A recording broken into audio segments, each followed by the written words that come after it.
사장의 경영을 심다 도서를 발간하면서 본 서적을 소개하고자 합니다. 가장 실무적이고 가장 실제적인 사장 경영학. 제가 본 서적을 발간하면서 과연 제가 본 서적에 대한 전문적인 지식과 지혜와 인문학에 대한 조회가 있느냐라는데 회의가 들곤 합니다. 그러나 저 나름대로 사장의 경영을 심다라는 주제를 가지고 한번 소개를 했으면 싶습니다. 사장, 과연 그는 누구인가? 우리가 사장이라면 대표이사, 최고 경영인 등 많은 호칭을 가지고 있는 현대 경제사의 대명사입니다.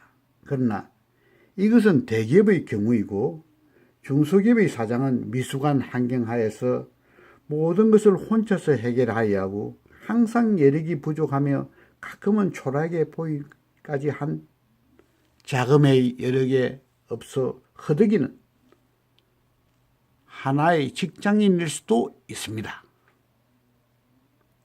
길거리에 지나가는 사람을 보고 사장님이라고 불러보면 17사람이 뒤를 쳐다본다는 노래가 있습니다. 한국은 어느 곳이든 사장이 넘쳐나는 나라 해도 가히 틀린 말이 아닙니다.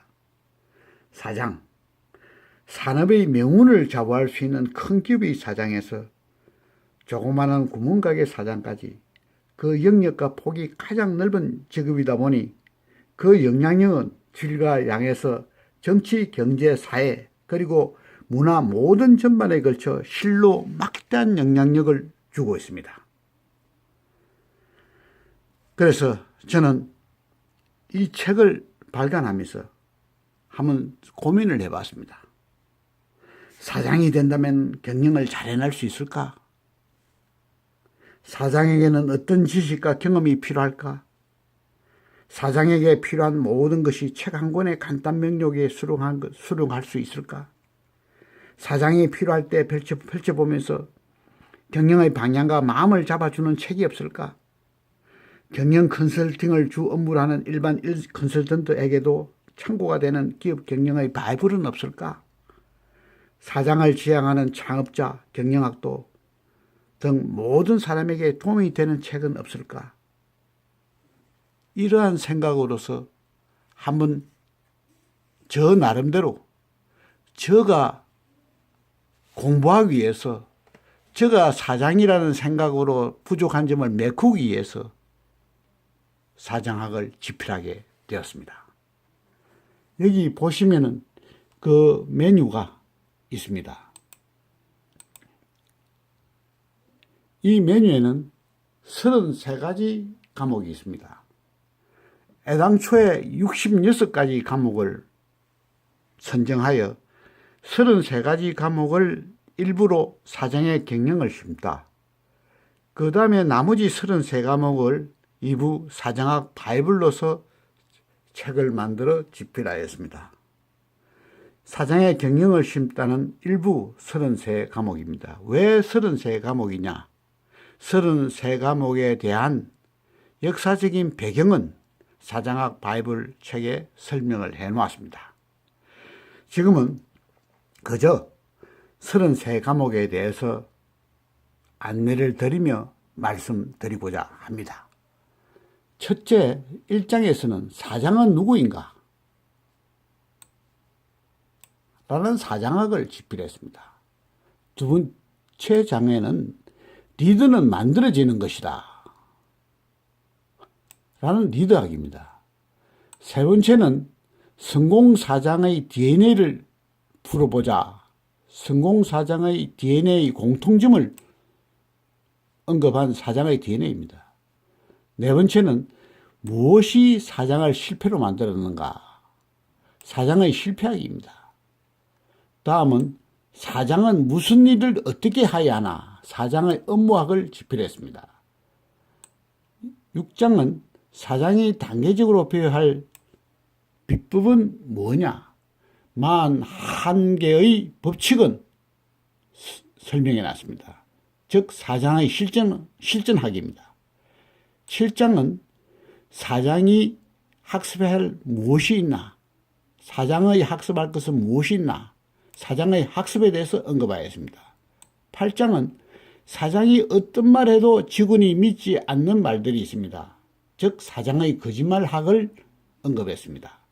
제10장은 혁신하라, 변화신하라, 지금 변하지 않으면 성공하는 사장을 포기하라 라는 뜻으로 사장의 변신을 언급했습니다.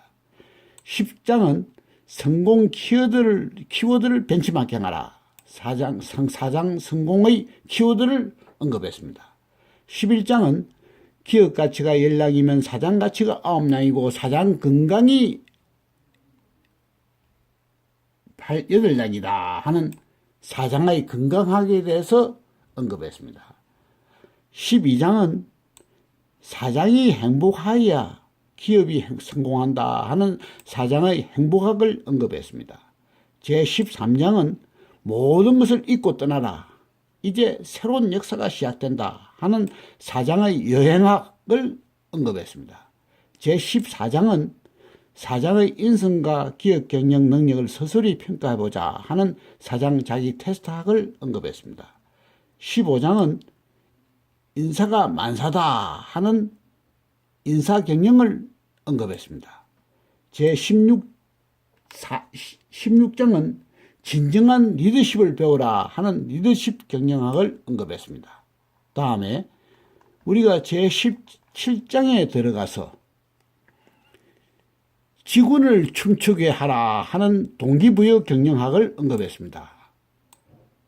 직원은 가족이다. 업무는 가업이다. 직원을 주인 경영, 회사의 주인으로 여기는 주인 경영을 언급했습니다.